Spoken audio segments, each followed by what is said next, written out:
Hola chicos, yo soy Andrea Cavazos, yo soy veterinaria, soy mamá, soy emprendedora y el día de hoy me acompaña el doctor Juan Zárate Ramos, que es un doctor muy conocido por su trayectoria académica, pero el día de hoy vamos a conocer un poquito más de él como persona. Así que bienvenido, Doc, Muchas siéntase gracias. cómodo Muchas y pues gracias. vamos a escuchar. Muy bien. Y Oh. luego aquí, Andrea, ¿conoces a alguien de aquí? No.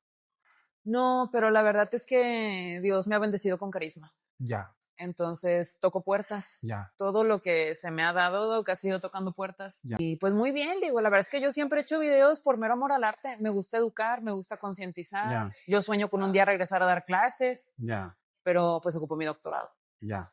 Entonces yo creo que me va a terminar pasando como usted. O sea, un día me va a decir, no, pues no, el doctorado me llevo a mi criatura y la clínica, a ver a quién se la encargo. Sí, pero piensa bien en eso, porque te digo, yo con mucha confianza le dejé todo a esta muchacha y me salió bien mal, ¿verdad? No, no tanto ella, fue la persona con la que ella se asoció. Se lleva. Mira, a mí dame un jugo de naranja, por favor. Este café es de refil, ¿verdad? Sí. Sí, por favor. Y yo sí tengo hambre, yo sí voy a desayunar. Bueno, yo Doc. también. Ah, bueno. De casualidad venden huevos motuleños. Unos huevos a la mexicana, sí. Y y haz de cuenta que regreso y entonces me dijeron ellas que entonces ahora la clínica, las ganancias se iban a repartir 33% para la que se quedó, 33% para la socia, que esa sociedad le hizo ella con esa otra, sin tomarme en cuenta, y 33% para mí, de mi clínica, haz de cuenta. O sea, ellas tomaron la decisión de cuánto dividir y ni lo Sí, sí, consultaron ni sí. nada. Y entonces le dije yo que no, que prefería cerrar. Entonces en ese entonces mis papás estaban vendiendo, mi papá estaba creciendo en el negocio que él tenía, que era un rancho agrícola. Entonces, dijo, yo voy a comprar tierras allá, entonces voy a vender la casa, pero tú quédate con la parte de la clínica. Le dije yo que no, que vendiera todo, y vendió todo y se perdió y todo. Entonces, ellas ya tenían su clínica. ¿Y nunca pensó en volver a abrir una clínica? La verdad que después ya no tuve tiempo. Me clavé todo, me absorbió lo administrativo de la escuela, fui director, fui secretario académico, fui secretario administrativo, fui coordinador escolar, Sí, todo. y luego ya director y no, ya no me quedó tiempo. Ya. Pero sí, sí, Pero las ganas sí. sí, porque muchos amigos míos tienen su clínica, ¿verdad? Por ejemplo, Sierra Madre, Sí. el dueño de Sierra Madre es mi amigo, Canino, Mm, Fernando Pérez. sí. Me decía mi esposo, dile al doctor Zárate que tiene su clínica ahí con nosotros. Y le digo, ay, amor, el doctor Zárate tiene clínicas en todos lados. Sí. Y me duró un tiempo la isla, no depresión, porque no, se me resbala, pero el hecho de que tú le confías en alguien, le ayudas, porque, a ver, desde luego que es trabajo de ellas lo que tienen ahorita, pero yo estoy seguro que no lo tuvieran si no hubieran empezado conmigo, ¿me entiendes? Entonces, como mal agradecido, o sea, el sentimiento de que las personas a veces no son pareja, no sé. Y luego me pasó eso y me pasó después más adelante, ¿verdad? Profesionalmente hablando ya en la facultad. Pero ya me hice la idea de que no esperes mucho de la gente, ¿me entiendes? De que no todos piensan igual que tú. Mire, a lo mejor eso ya es muy personal, pero si algo yo me cae muy bien y ahí se lo digo y quiero llorar. Ya. Conoció a mi papá, a un doctor Humberto, Ajá. y LP para mí era mi referente en cuanto a la investigación, Sí. todo esto. Y a mí me dolió mucho perderlo, pero yo encontré mucho apoyo con usted. Ya. Entonces, si algo yo siempre le admiré, era esa empatía que sentía por la gente, y no solo por los animales, sino, o sea, con sus trabajadores, porque veía mucho de mi personalidad, de cómo trato a la gente, las oportunidades que les doy a los alumnos, así. Pero ahora que tengo mi clínica, vivo en carne propia lo que me está diciendo, porque, por ejemplo, una de las chavitas con las que empecé la clínica hace 2 años, empezó conmigo, todo súper bien, me atreví a decirle, eres mi mano derecha, tienes toda mi confianza, en robo hormiga. O sea, de pagarle cursos, abrirle las puertas, hija, aquí están estos aparatos, úsalos, apréndelos, enséñate. Bueno, y tiene la otra cara de la moneda, ¿verdad? O sea, hay gente así, malagradecida y todo, pero también hay Muy gente agradecida. muy agradecida. Gente que, por ejemplo, a ver, ahí va, al revés. Tú, ¿verdad?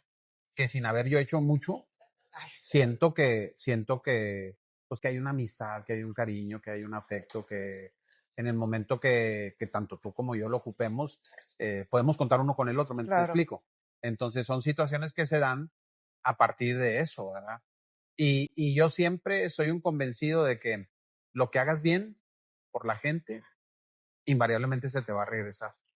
Aunque al principio, por ejemplo, las experiencias estas dos que te comento, este, fue mal, pero por colaterales o otras personas me ha ido muy bien, ¿me entiendes?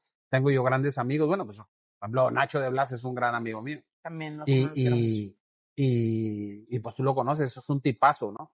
A la otra lo voy a invitar también cuando venga a México. Sí, sí, sí.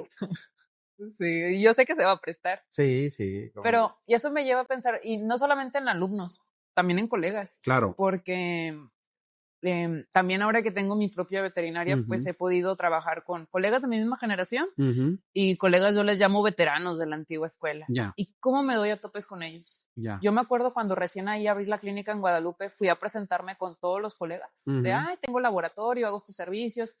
Y uno de ellos me dijo, sí, pues muchas gracias, me dice, pero yo tengo 20 años trabajando con este laboratorio, no tengo por qué pisar tu clínica. Ya. ¿Oh, sí? Sí, sí.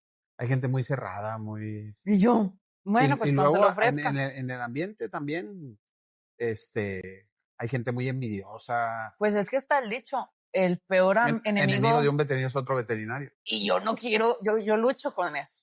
No, claro. Yo, por ejemplo, yo me acuerdo, o sea, había gente que bueno, todavía, por ejemplo, en el grupo de mi generación, hay unos frustrados socialmente, así que nunca despegaron, nunca hicieron nada y nomás están criticando y nomás están hablando mal de la gente y así. Pero hay otros exitosos que les ha ido muy bien. Por ejemplo, no sé si conozcas tú a Carlos Martínez. No personalmente, Ya. pero sí lo he tratado una que otra ocasión. Él es una persona muy religiosa, es un peladazo también, muy profesional, muy buena gente. A él le dio muy bien, pero él es muy bueno con la gente. Y tiene mucho el ingrediente de la religión. Entonces, yo creo que ahí se combinan cosas y le ha ido muy bien. Considero yo que es muy exitoso en lo que él emprendió.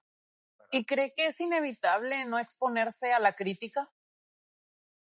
Es inevitable, es inevitable. Porque tú puedes decir, voy a hacer las cosas de tal manera que no genere tanta crítica. Pero el sentir de la gente es tan inmenso, tan voluble, que a lo mejor tú crees que lo que estás haciendo no va a generar crítica, pero sí la genera, ¿verdad? Por una cosa o por otra siempre te van a criticar, ¿verdad? Si eres exitoso, porque eres exitoso, si no lo eres, porque no lo eres, o sea, siempre va a haber, yo creo que la gente va a tener siempre esa de criticar. Es más, a veces hasta uno mismo inconscientemente critica, ¿verdad? Sí, todo el tiempo. Todo el tiempo anda uno criticando.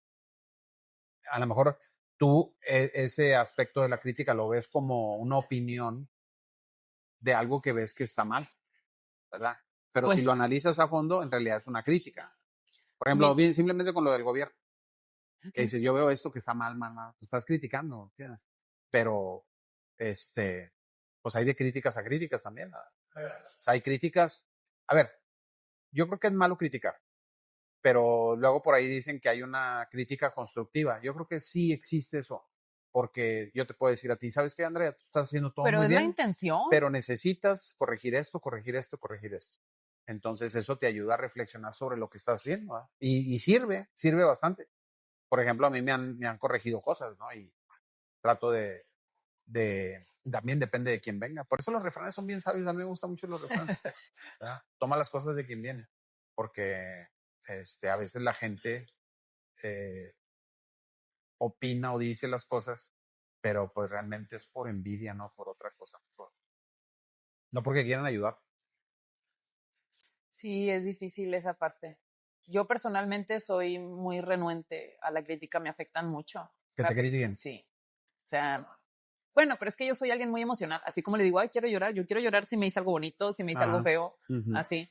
Entonces, a mí todo eso yo le digo, me incapacita. Ya. También tengo que aprender, y creo que lo he ido aprendiendo con el tiempo, porque siento yo que a esta altura del juego no me puedo dar el lujo de que me afecten, porque si me afecta, se detiene el operativo en la clínica. Claro. No me puedo dar ese lujo. Claro. Pero pues ahí voy aprendiendo. Mi intención aquí pues es que lo conozcamos y todos conocemos su trayectoria, investigador, doctor, maestro, catedrático, pues muchas cosas más, pero ¿cómo se definiría usted fuera de su currículum? ¿Cómo me definiría yo fuera de mi currículum? Fíjate, yo me considero una persona, muy amiguero. Me considero muy, bromista. A lo mejor esa faceta no la has visto de mí, pero yo hago bromas de todo. Pues poco me tocó en sus clases. De repente se aventaba ahí unas chistes. Sí. Ajá. Y la gente, o sea, cuando convivimos, a ver, no es que tenga más confianza, sino que son personas con las que yo sé que si hago bromas no se van a ofender. O sea, yo me cuido mucho de no ofender a las demás personas, ¿verdad? Pero cuando estamos en un nivel de igual a igual, o sea, entre maestros, entre mis amigos, de mis vecinos de la colonia, yo les hago bromas, ¿verdad? Y a veces hago bromas pesadas, ¿verdad? Soy muy, muy, ¿De humor negro? de humor negro. Así era mi papá. Muy de humor negro. Entonces, y por esa razón siento yo que la gente me procura mucho. O sea, como que les gusta esa parte, ¿verdad? Pero habrá quien lo quiera mucho por eso y a quien no, ¿no? Así es, sí, yo creo que el que, ¿cómo se llama? El que seas de esa manera, pues es cierto, te crea a lo mejor mucha amistad con algunos y con algunos incluso un poquito de rechazo, porque, por ejemplo, al que le echas la carrilla, ¿verdad? Al que le echas gira alrededor de él las bromas, pues no le parece bien, ¿verdad? Aunque se ría, aunque diga lo que diga. Y luego como tú sientes que eso le gustó a los demás, pues le sigues echando, ¿verdad?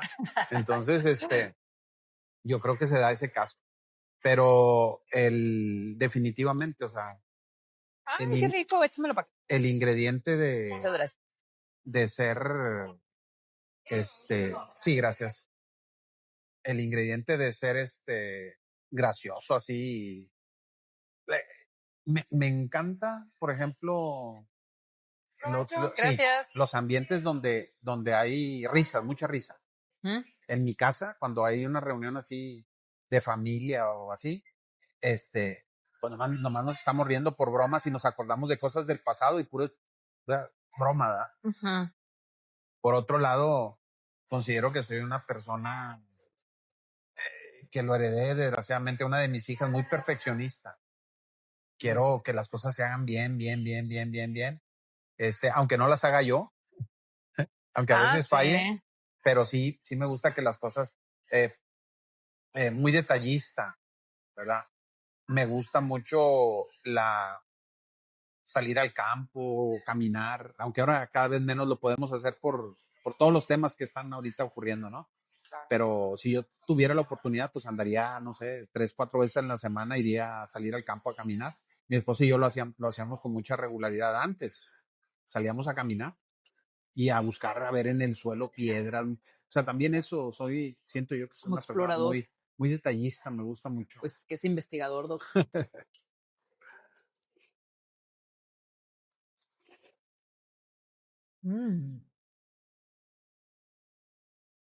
Se ve muy fino mi desayuno y se me antojó más su huevito. ¿En serio? Pues luego. No, ¿ya qué? ¿Qué es otra cosa? Yo estoy muy orgulloso de mis hijos. De las tres. En sus respectivas facetas, ¿no? Y ninguna de sus hijas es veterinaria. No. Bueno, pero de hecho, tienen su sí sabes personalidad. que estoy promoviendo el concepto de una salud, ¿verdad? Claro. Entonces, mi hija, la arquitecta, ella es paisajista. O sea, tiene una maestría en paisajismo. Entonces tiene el ingrediente de Ambiental. Amigable con el Medio ambiente. medio ambiente. Y la otra, pues, es doctora. Ay, el veterinario. Exacto. La triada perfecta. Les digo que somos la familia de una salud. ¿Lo son? Oiga, Doki, ¿siempre quiso ser veterinario? Yo creo que sí. O sea, yo tenía dos inquietudes. Yo creo que si no hubiera sido veterinario me hubiera gustado ser arqueólogo, explorador. Me gusta mucho la fotografía. Yo ahorita ya no tengo tiempo y ya no tengo buenas cámaras. Tuve buenas cámaras. Y luego me enfrasqué en comprar cámaras para los microscopios. Sí. Pero tú sabes, sale una versión y al poquito tiempo la cambian y luego la cambian y luego la cambian. Entonces les fui siguiendo la carrera. Se queda no les di pobre uno. alcance. No, claro que no. Bueno, y ahora, curiosamente, hay equipos súper baratos, muy buenos. Es cierto. Yo tengo unos chinos que es con los que tomo las fotos y la verdad está Exactamente. súper bien. Cuando usted era más joven, o sea, un día se levantó, se terminó la prepa y dijo, veterinario. Sí. Bueno, eso ya yo la traía desde muchos años atrás. Porque las dos familias, la familia de mi papá y la familia de mi mamá, la familia de mi papá tenía mucha relación con el campo porque mi abuelito se dedicaba a la agricultura en Tamaulipas. Entonces siempre había cosas relacionadas con la agricultura ahí en la casa. El tema de conversación. Y visitar el campo. Y por el lado de mi mamá, mi abuelo materno era profesor de primaria, pero era o sea, no, era empírico, pero era muy bueno. Él tenía colmenas y producía miel, pero él sabía todo el proceso, ¿verdad? Todo. Producía jalea real, estampaba la cera para los bastidores y ponerles a las abejas ahí para hacer miel, colmena. Tenía cajones, lo reparaba, tenía todo el indumentario. Por ahí debo de tener algunos accesorios de él, de mi abuelo. Las caretas y eso. Todo. Y era un excelente productor, ¿eh? Porque incluso ahora yo he visto, nada menos ahí en la escuela, de repente intentan poner conejos y fracasa. Pero él no, él siempre para arriba, para arriba, para arriba. Y tenía bien organizado las cruzas de los animales, todo. Entonces digo, sin tener estudios profesionales, era una persona muy profesional. Yo con mi abuelo aprendí que las zanahorias se dan en el suelo, ¿verdad? Como raíces. El aguacate, la naranja, o sea, ya ves que ahora los niños de hoy... Sí, todo sale de la tienda. Sí. La leche, las vacas, así. La carne de los animales que se sacrificaban y así. Entonces considero yo que una gran influencia para mí fue eso. Mis abuelos, ¿verdad? Pero pues bueno, llega la parte agropecuaria y donde dice, voy a estudiar una maestría o un doctorado, me voy a dedicar a la ciencia, voy a hacer investigación, o siempre estuvo esa cosquillita. No. Les digo yo que a veces, aunque no lo queramos admitir, todos tenemos ego, ¿verdad? Entonces, cuando yo estaba terminando la maestría, me ofrecieron trabajar ahí en la facultad como maestro de microbiología, porque yo estaba terminando la maestría en microbiología. Entonces, pero ¿cómo se metió a la maestría? Cuando yo terminé la licenciatura, el director de la escuela me ofreció una beca para estudiar una maestría. Igual se la ofreció a 3 compañeros más, ¿verdad? Y los 4 nos fuimos a estudiar la maestría de Ciencias Biológicas. Oh. Ramiro Ábalos, Alfredo Wong y Pablo Zapata. Grandes maestros. Pablo Zapata se quedó en biología.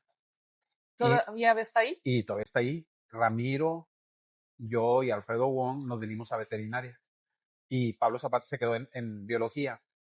Y bien curioso porque durante la maestría llevamos el curso de virología. Ujú. Entonces una parte complicadísima del estudio de los virus es mantenerlos en laboratorio. Ah, sí. Y para eso necesitas cultivos celulares. Y el tema de cultivos celulares es bien delicado, o sea, es muy minucioso, mucho detalle. Y tengo la anécdota de Pablo Zapata, que meterlo a él a un laboratorio, les decía yo que era como querer meter a un vampiro a una iglesia, ¿verdad? No le gustaba el laboratorio. Pero luego cuando nos tocó rotar por los diferentes laboratorios, a él le tocó. Yo pasé por ahí, no pude mantener el cultivo de células. Pasó Ramiro, no pudo, o aún no pudo, y Pablo sí, se le dio. Y entonces fue tan exitoso que la maestra después lo invitó a trabajar ahí en su laboratorio. Y Pablo se quedó ganchado con el tema de los virus. Para acabar pronto, le tocó dar una conferencia en Estados Unidos, alternando con Galo, el descubridor del virus del SIDA. Ay, no. Qué padre. Wow. Es que uno conoce gente increíble cuando hace ese tipo de cosas. O sea, yo la verdad, dice, mi ego hablará o lo que sea, pero yo estoy muy orgullosa de conocer a Nacho de Blas. Ah, claro. Y a lo mejor no he conocido otras eminencias, pero sé que si yo siguiera en el camino de la investigación, eventualmente pudiera llegar a conocerlas. Claro. Sí. Y no sé si lo has detectado, pero generalmente, no todo, ¿verdad? Pero generalmente la gente súper exitosa y la gente súper famosa son muy humildes. Yo conocí a un doctor francés. Hace años me invitaron a dar una plática en Rumania, ya te imaginarás, en el 2016. Hace 10 años, en Rumania. Que también es bien curioso eso, porque bueno, esta es una parte que casi no platico, cuestión, porque es más del cómo eres y cómo manejas las cosas y eso, ¿no? Recuerdo que fuimos a Rumania y yo fui a exponer un tema de una salud y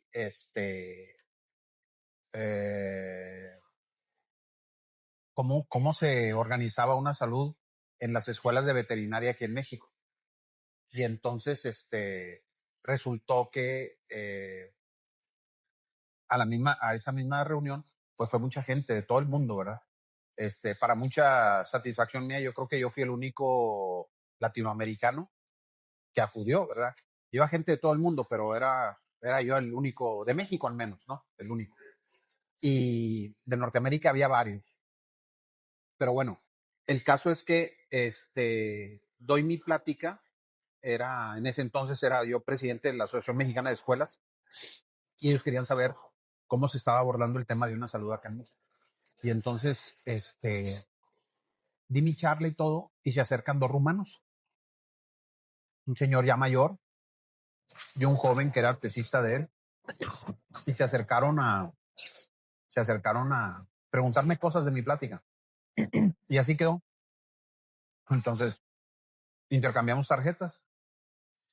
Al día siguiente en la mañana, yo me salgo del hotel porque quería ir a comerme una paella. Estamos en Madrid. La plática la organizó la Organización Mundial de Médicos ¿Pero no Veterinarios. estaba en Rumania? No, ese es el origen de por qué fui a Rumania. Ah, ok. La organizó la Asociación Mundial Veterinaria y la Asociación Mundial Médica. Es bien bonito ese evento sobre una salud. Lo organizan los dos principales organismos de salud humana y de salud veterinaria. Ay, qué padre. Y entonces me salí hacia afuera del hotel a esperar un taxi. Y a un lado de mí se paró el profesor y el alumno, bueno, el tesista. Y entonces el profesor hablaba puro rumano, no hablaba inglés. El alumno hablaba rumano y hablaba inglés. Yo medio hablaba inglés y español. Entonces me hice entender y les pregunté qué estaban haciendo. Ya me dijeron que estaban preparándose para ir a comer. Y les dije yo que si querían ir conmigo. Dijeron que sí. Entonces nos fuimos en el mismo taxi, fuimos al mismo restaurante.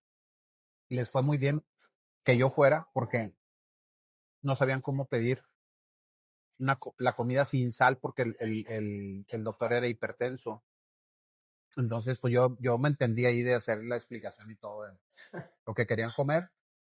Les platiqué chistes. ¿Y se rieron? Sí, sí. Este, y pues, estuvo muy bonito, ¿no? Y y el alumno me traducía lo que en rumano me decía el profesor. Y me dijo que se había quedado muy impresionado de mi amabilidad con ellos, ¿no? Y que había dicho que me iba a invitar a Rumania. Ah, porque yo pagué el taxi de ida, pagué la comida y pagué el taxi de regreso. Entonces, para ellos eso se les hacía algo, pues difícil, que no se daba con mucha frecuencia, ¿no? Las costumbres no eran así allá con ellos, ¿no? Y entonces, como a los 4 o 5 meses, me llega un correo electrónico en donde me invitan a la Conferencia Regional Europea de Una Salud en Rumania y me pagaban todo. O sea, como yo calculo que me gasté, no sé, unos 150 euros invitándolos a comer y pagando el taxi. Y a cambio de eso, ellos me pagaron todo. Es que no es el valor monetario. Así es. Y estando allá, conocí al top 10 de los veterinarios en el mundo, un doctor francés que en Francia yo no sabía, pero la Asociación Veterinaria y la Asociación Médica están juntas. Y él fue el primer veterinario que fue presidente de la Asociación Médica Francesa. O sea, cuando dices tú Asociación Médica Francesa, te está refiriendo a los médicos veterinarios, a los médicos humanos, fíjate. Pues es que si mal no recuerdo, empezó en Francia, ¿no? En Lyon. Empezó ese concepto ahí. Así es. Sí. Así es. Entonces no están separadas las profesiones. No, pues están más avanzados que nosotros. Así es. Yo me acuerdo todavía cuando hice la maestría. Bueno, al final terminamos haciéndolo en toxocaria y toxoplasma. Ajá. Pero yo quería hacerlo de toxocariasis en los ojos de los niños. Sí, y me acuerdo. Cuando fui a tocar la puerta al universitario, yo me acuerdo. Me dijeron veterinarios a los perritos y gatitos. Sí, es algo que yo todavía lo comento. Ese divorcio que desgraciadamente existe, que pudiera ser muy fértil para ellos y para nosotros. Sí. Sí, no, pero pues ya es Francia, pues fueron los pioneros. ¿Cuántos años no nos llevan de evolución? Y bueno, y ahí te digo, conocí a ese doctor. De hecho, ahí tengo una foto con él, ya murió, desgraciadamente. Y el que me invitó, el doctor Manolescu, el rumano, él era el decano de los veterinarios de Rumania. Y era un personajazo, o sea, lo conocían en la calle, le tenían mucho respeto social, ¿verdad? Que es algo que tú no ves acá en México, ¿verdad? No, eso es algo que a mí pues me entristece y hasta cierto punto me da coraje, porque yo me acuerdo incluso yo platico mis anécdotas del poco tiempo que estuve en España, en el que les digo, nada que ver los maestros, la relación alumno-maestro en España, le digo, yo salía de comer y venía Nacho y dice, vamos por un cortado. Y nos comíamos una palmera, un cafecito ahí, lo más tranquilo del mundo. Bueno, que eso es lo que yo lo digo al interior de la escuela. Si ustedes valoraran lo que estamos haciendo ahorita aquí en la escuela, el ser profesor, lo digo a lo mejor muy exagerado, ¿verdad? Les digo, tranquilamente, nosotros en Europa seríamos ayudantes de profesor. O sea, para moverles, zarandearles. Porque de repente ves maestros que no se aplican mucho para preparar su clase, que como que los conocimientos no se los actualizan. No los profundizan tampoco. En fin. Entonces, allá en Europa, o sea, para llegar a ser catedrático, tienes que pedalearle un montón. Pero luego pasa eso que dices tú. Una vez que lo son, o en el camino también, son gente muy sencilla, muy amable, ¿verdad? Muy amigable también. Y comparten. comparten materiales, comparten lo que saben, comparten todo, ¿verdad? Y aquí no, aquí es más complicado eso. La gente no quiere compartir lo que saben, mucho menos quieren compartir sus materiales, ¿verdad? Yo le cuento mucho a mi esposo la anécdota. Ya cuando me iba, me despidió el departamento de Nacho. Y le digo a mi esposo, yo conquisté España con la panza. Y me dice, ¿por qué? Y le digo, porque es fecha que ese día yo les hice un ceviche y les hice un pan de elote. Y es fecha que Nacho sigue haciendo mi ceviche en Navidad. Ya. Así. Y le digo. Y me lo dijo Nacho. Sí.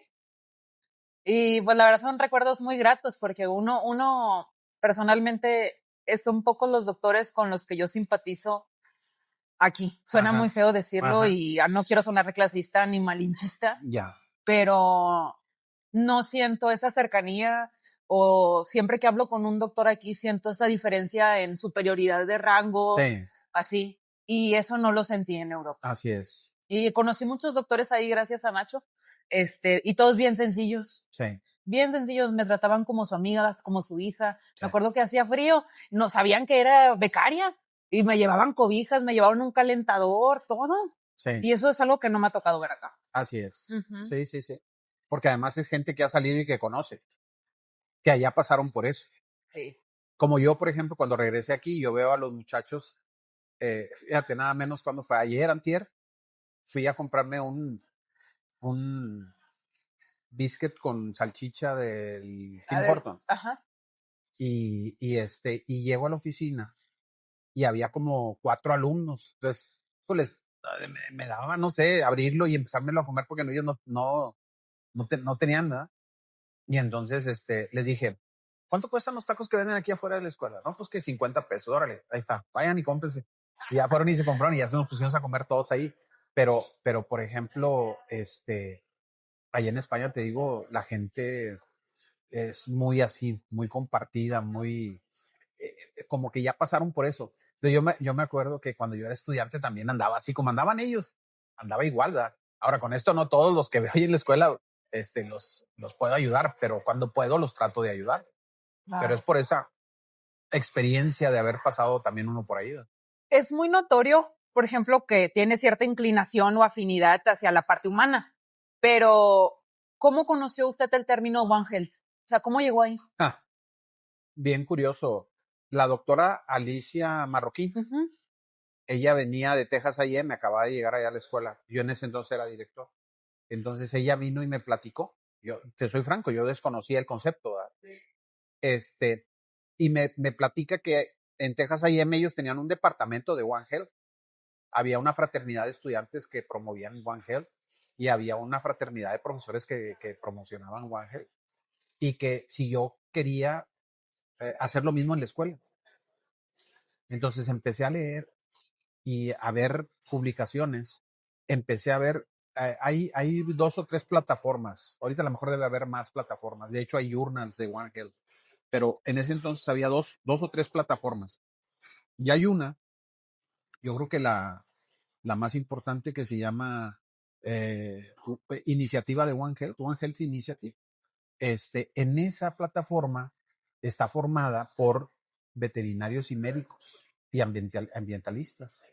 Y entonces tú declaras que quieres promover el concepto y mandas una carta de intención. Entonces ellos te suman a los integrantes de esa plataforma, que ahorita son miles, ¿verdad? Entonces en ese entonces me dijo Alicia que cómo veía yo. Le digo que sí. Y entonces hicimos la carta. Y a partir de 2014 la escuela es un promotor del concepto de One Health. Entonces, yo en ese entonces bueno, ya desde siempre lo había tenido presente, pero en ese entonces vi un área de oportunidad porque yo lo sigo pensando que la sociedad no valora bien el trabajo del veterinario. O sea, como que nos tienen subvalorados, ¿no? Nos ven como una subprofesión. Entonces yo dije, mira, está todo dar el tema, porque si yo hablo de zoonosis, la gente va a ver la participación del veterinario en la sociedad de otra manera, ¿no? Y entonces empecé a dar pláticas y pláticas y pláticas, preparar temas muy pegajosos. De hecho, tu tesis se desprende de eso, de la zoonosis. El libro el proyecto del libro que estoy haciendo, que estoy bien emocionado porque cada vez me pongo a escribir más y más y más, más. El prefacio ya lo modifiqué y quedó bien padre. Qué bueno. Te lo voy a compartir. Y, y me causaba mucho impacto el que en un evento, por ejemplo, una vez me tocó dar una plática en la Facultad de Medicina de la Universidad Veracruzana, en el auditorio de la Facultad de Medicina de la Universidad Veracruzana. Y entonces había puros, la mayoría eran médicos, estudiantes de medicina humana, y había algunos veterinarios.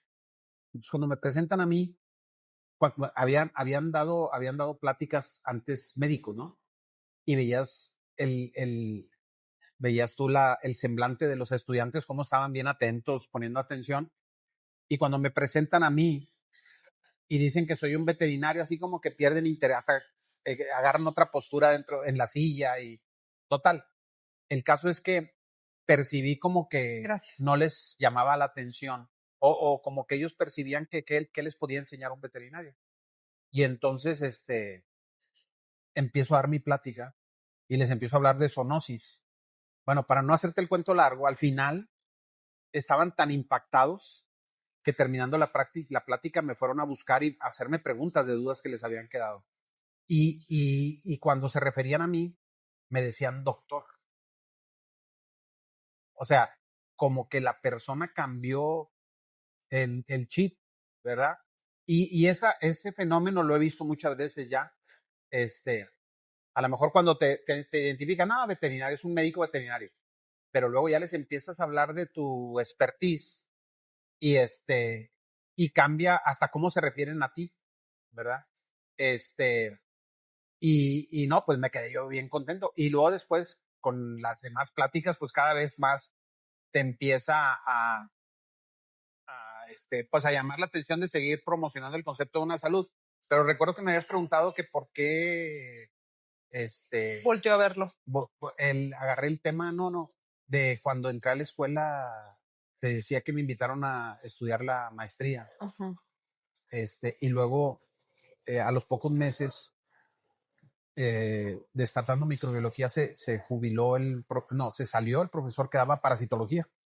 Entonces me dan parasitología y microbiología. Entonces, cuando voy cuando estaba preparando material para la clase, iba yo a la sala de necropsias para ver los animales a la hora de diseccionarlos, si salían parásitos, colectarlos y para la clase, ¿no? Entonces, un día llevaron un gato que al abrirlo en el estómago traía parásitos. Entonces, eso me causó un shock porque dije yo, pues si yo fuera parásito no viviría en el estómago. Entonces, este debe ser un parásito muy especial porque además estaba adherido al estómago, ¿verdad? No era que se había regresado el intestino al estómago, sino que él vivía ahí en el estómago. Y entonces lo empecé a identificar, lo identifiqué, lo empecé a observar, lo identifiqué y luego envié especímenes a Texas A&M. En ese entonces teníamos una relación más cercana con Texas A&M. El director del departamento de parasitología era amigo mío y él bien emocionado me contesta, me tomó unas fotos preciosas de microscopía electrónica que aquí no teníamos y no tenemos. Y me dijo, efectivamente se trata de Physaloptera preputialis, ¿verdad? Dice, jamás lo he visto en Texas. Y haciendo una búsqueda de literatura me di cuenta que no estaba reportado en México. Entonces lo reporto y es el primer reporte, ¿verdad? Y tú sabes que cuando reportas algo por primera vez, toda la gente que trabaja en el tema después te citan así. Entonces tú googleas, por ejemplo, Juan Zárate y Physaloptera y aparecen ahí en libros de texto, por ejemplo, publicaciones. Y como dentro de todas las cosas que he hecho, soy paraacadémico de organismos evaluadores. Entonces, cuando me toca ir a alguna facultad a evaluarla, invariablemente voy al laboratorio de parasitología, ¿verdad? Y me acuerdo que en una ocasión estaba ahí en el laboratorio, estaban dando clase de parasitología y todos los que íbamos nos presentamos, ¿verdad? Ya me presenté yo y terminamos todo y ya. Y entonces el maestro se deja venir y me dice, oiga, ¿usted es el doctor Zárate? Le digo, sí. Oiga, no, hombre, es que he visto lo que ha trabajado con Physaloptera. Yo aquí estoy haciendo ahorita un trabajo con Physaloptera. Es bien común aquí era en Ciudad Obregón, Sonora.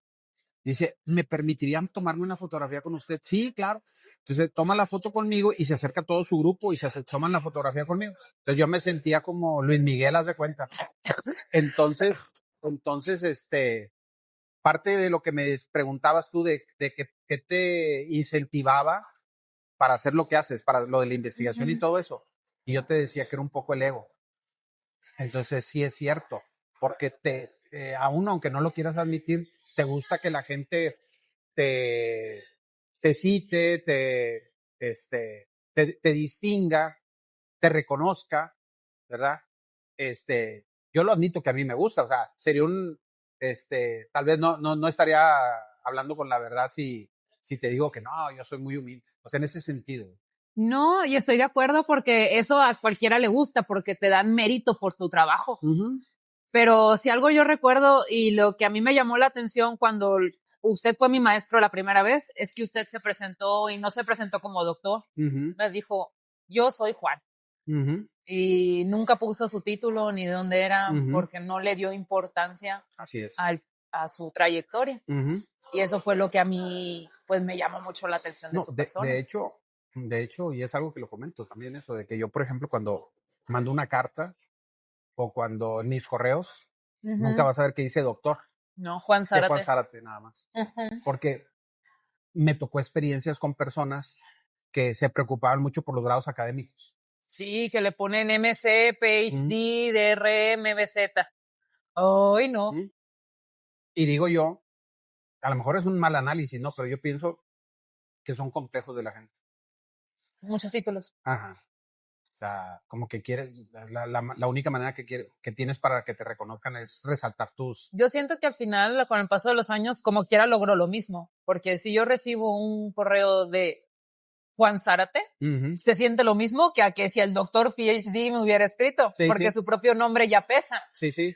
Sí, no, y fíjate, yo haciendo un recuento, porque no te he dicho, ¿verdad? Pero por ejemplo, ahorita soy el decano de la escuela. ¿A poco? Sí, sí. Soy el decano de la escuela, el maestro más viejo de la escuela. Tengo este año, ya lo cumplí. El 15 de febrero cumplí 37 años de docente en la facultad. ¿Ya no está Wong? No. Era Lascano. ¿Y ya no está? Y ya no está.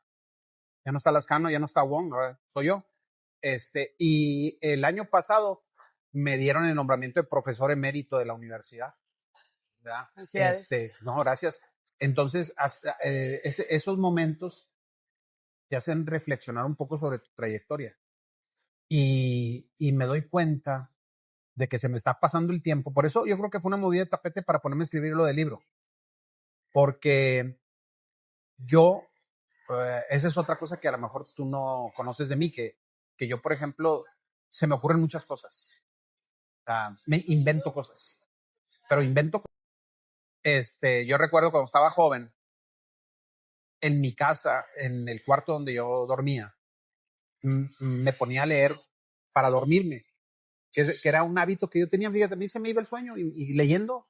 Y teníamos, como yo me imagino que tú en tu casa por tu papá, tenían enciclopedias. Teníamos la Gran Sopena, la Salvat Ilustrada, teníamos varias. La Gran Sopena era eran como diccionarios.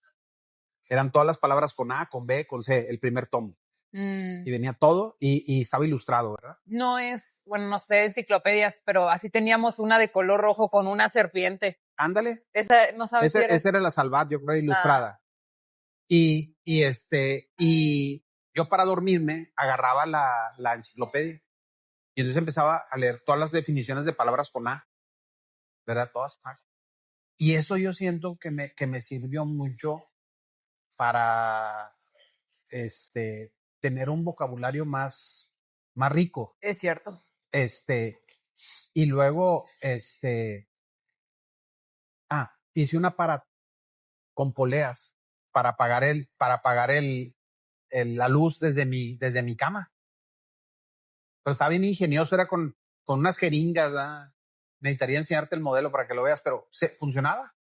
Y podía apagar desde mi cama, podía apagar la luz, ¿verdad? Pues sí, yo me acuerdo cuando me contó cuando se fue a España, que también dice que lo querían mucho por sus mexicanadas. Así es. Sí, ya me la sabía que era inventor. Un aparato para, bueno, y por ejemplo, me gané el premio Tecnos a la invención aquí en Nuevo León, con una férula para corregir fracturas de los gatos. No sé si te lo platiqué. No. ¿Verdad?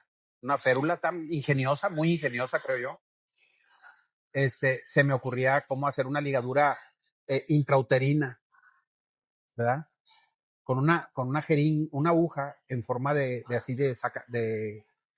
tirabuzón. ¿Ah? Entonces, meterla por vía uterina y luego perforar el útero y luego darle la vuelta y luego volver a entrar por donde salió. Entonces ya nada más pasas el hilo y el hilo le va a dar vuelta y luego ya nada más regresas la aguja y queda hecha la ligadura por afuera. No sé si me estoy dando a entender. Sí. ¿Verdad?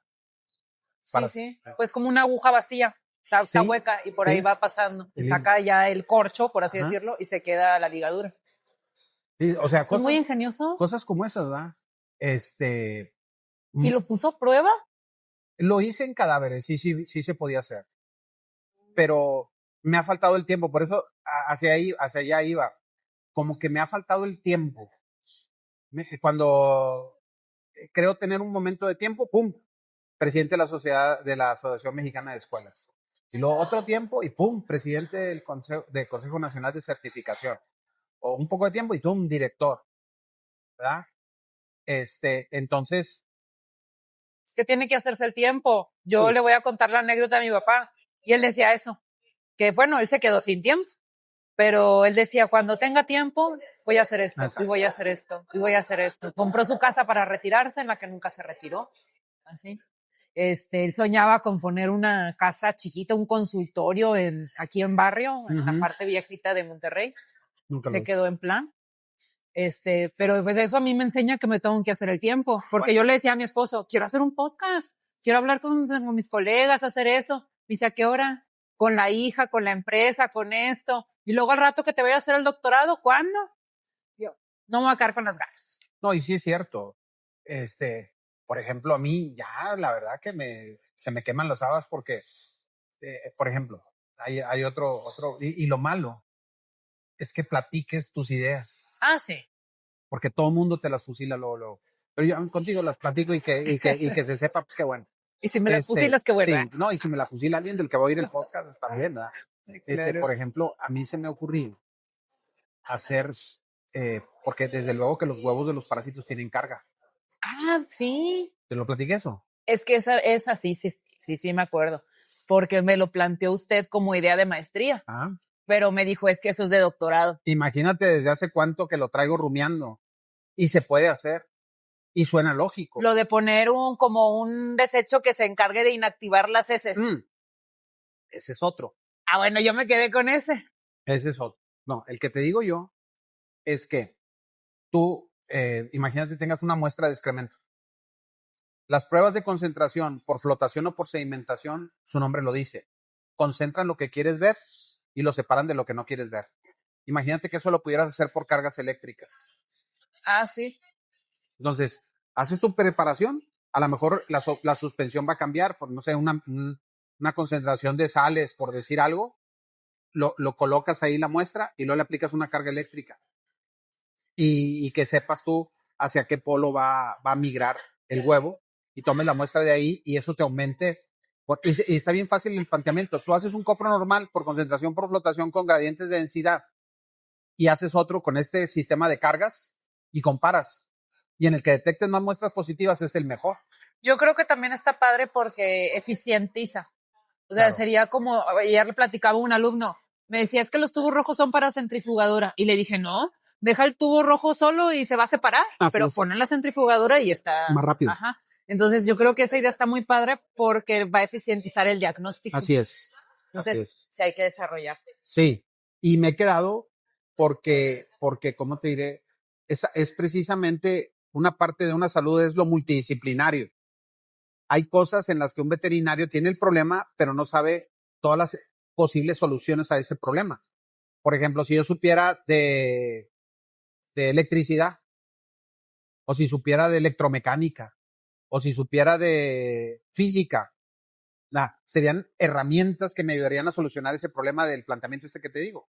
Pero pues ya ahorita ponerme a aprender física, química, electricidad, Pues para eso está gente que ya lo sabe, y entonces te juntas con ellos y les planteas el problema y encuentras una solución.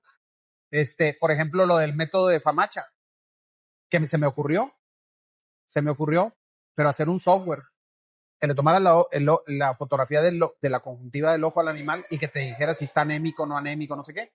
Entonces ya no necesitas la tarjeta de Famacha. Y es con el teléfono, que todo el mundo trae teléfono celular y lo puedes hacer. Se me ocurrió, pero ya lo sacaron. O sea, si yo hubiera notado todas mis ocurrencias y luego lo comparas cuando salió el invento, te vas a dar cuenta que primero se me ocurrieron a mí. Por ejemplo, lo de... Es que usted tiene que ser como Frankenstein. O sea, tienen que generarle la idea, pero darle a alguien el trabajo. Claro. Porque claro. solito no va a poder. Sí, está muy complicado. Pero muchas ideas, o sea, la otra, así también. Está excelente.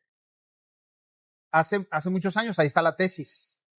Checa tú la tesis mía de licenciatura de un estudiante, Ignacio Reyes, en donde agarramos epazote. ¿Sí te acuerdas esa? ¿Te la platiqué? Para desparasitar. Para desparasitar. Y luego se me ocurría agregárselo a croquetas. Bueno, y luego ya salieron croquetas con antidesparasitantes, ¿no? Sí. Entonces, y están patentadas. O sea, muchas de estas ideas son patentables 100%, pero no creo, bueno, hablando de las patentes, no cree que están, por ejemplo, yo siento que con eso ayudaríamos un montón a la carga de callejeros, a las infecciones, a la misma zoonosis. Claro. ¿Por qué será que no pueden tener precios más accesibles para hacer un beneficio social mayor? Pues es el ingrediente económico, ¿no? Es como si yo le digo a alguien, no sé, el producto que tú tienes un margen de ganancia de 90%. O sea, el producto es el desparasitante, el X, lo que sea, te cuesta a ti un 10%, pero la gente te lo compra y te lo paga un 90% más, sin chistar. Entonces tú que de repente digas, no, pues se lo voy a dejar en el 20%. Ya la gente ya no quiere dar ese paso para atrás para tener un beneficio social por la cuestión económica. O sea, ya están viendo una ganancia. Los desparasitantes, el precio real de un desparasitante no es no, o sea, ni la mitad de lo que en realidad te lo vende, ¿no? Entonces, ahí hay mucho esa situación, ¿verdad? De lucrar con las cosas, ¿no? Definitivamente que, pues más adelante tienen que salir cosas más novedosas que mejoren. Por ejemplo, ahora con la pandemia, bueno, no pandemia, la epidemia del gusano barnado, ¿verdad? Están usando productos que ya se usaban en perros y gatos, que son súper eficaces, para matar ectoparásitos, y lo están utilizando en el ganado y están viendo que funciona. Pues claro que va a funcionar, ¿verdad? Entonces, te digo, ¿no? Pues es muy importante generar cosas que ayuden a la gente, sin pensar tanto en la cuestión de ganar, ¿verdad? De tener un beneficio económico muy grande. Pero bueno, a lo mejor si yo le diera el campanazo y descubriera algo, y a lo mejor diría, no, pues déjame hago rico primero, sí, y luego ya. Y luego ya úsenlo, así es cierto. Ya nada más, la última pregunta que le hago a las nuevas generaciones, por ejemplo, bueno, son dos primero. ¿Qué cree que ahora es necesario como veterinarios tener? O sea, que antes no era necesario. No, y ahora mira, sí. Definitivamente ahorita, y ya me di cuenta que, como dicen los refranes, chango viejo no aprende maroma nueva. Yo, por ejemplo, he tenido un acercamiento superficial con la inteligencia artificial y me quedo sorprendido. ¿Ah?